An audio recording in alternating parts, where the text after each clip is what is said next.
Today we're making something that looks super impressive, but is surprisingly simple to pull off, a holiday cinnamon star bread. If you're heading to a Christmas party and want to bring something that gets that instant wow reaction, this is the recipe for you. It's warm, soft, sweet, pulls apart, and honestly one of the coziest things you can serve during the holidays alongside a hot cup of cocoa. So let's jump right into things and start with the dough. We'll start in a large bowl by mixing all of your dry ingredients, those being 400 grams of all-purpose flour, 1 packet or 2 tablespoons of yeast, 3 tablespoons of sugar, and 1 tablespoon of salt, mixing together until homogeneous. Next we'll add our wet ingredients, 180 milliliters of warm milk, 3 tablespoons of melted unsalted butter, and 2 eggs, and mix until it starts to come together.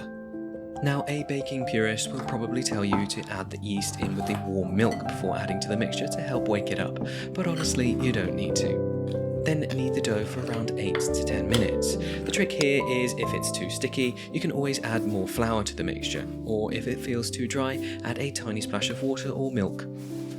You're aiming for a smooth, soft dough that springs back slightly when pressed. Once it's there, cover it and let it rise for around an hour. You should see it double in size. Now a top tip here, if your kitchen is too cold, which might be common around the holiday season, then place the bowl in a barely warm oven. Turn the oven on for just a minute and then turn it off straight away. Then put the bowl inside. It makes a perfect warm proofing space. While your dough rises is a perfect time to make the cinnamon filling. Mix 100 grams of brown sugar, 2 tablespoons of cinnamon, and 3 tablespoons of softened butter together until you achieve a paste. But in truth, this is where you can make the recipe your own. For example, add a pinch of nutmeg for a deeper holiday spice, or some orange zest for an additional brightness, or even substitute the cinnamon for cocoa powder for a chocolatey twist. In whatever direction you go, this mixture is what gives the bread that signature warm and sweet aroma. Once the dough has risen, give it a gentle punch to release the air and divide into 4 equal pieces. Roll each piece into a circle roughly the size of a dinner plate. They don't have to be perfect, just close enough. Place the first circle on a baking tray lined with greaseproof paper and spread a thin layer of the cinnamon filling over it. Add the second circle on top, spread more filling, then repeat with the third, and finish by placing the fourth circle on top with no filling. To form the star, place a cup or small bowl in the center as a guide. Cut the dough circle into 16 equal strips, starting with quarters, then slicing each quarter into 2, and then again into 2. Then take 2 strips at a time, twisting them away from each other twice, and pinch the ends together. Work your way around and you'll see the star shape start to appear. It's always satisfying to watch it come together. As a top tip, if your dough keeps shrinking as you roll it, let it rest for another 5 to 10 minutes. That gives the gluten time to relax.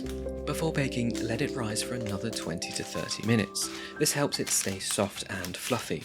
Also, brush the top with an egg wash to give it that beautiful golden shine. Then bake at 180 degrees Celsius or 350 degrees Fahrenheit for around 20 to 25 minutes.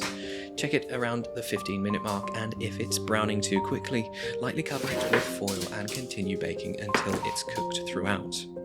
When it comes out of the oven, let it cool just a little and then dust the top with powdered sugar. It looks like a snowy Christmas centerpiece, and it tastes even better. This bread is perfect for sharing. Just pull off a point and enjoy. It's soft, buttery, and full of cinnamon goodness.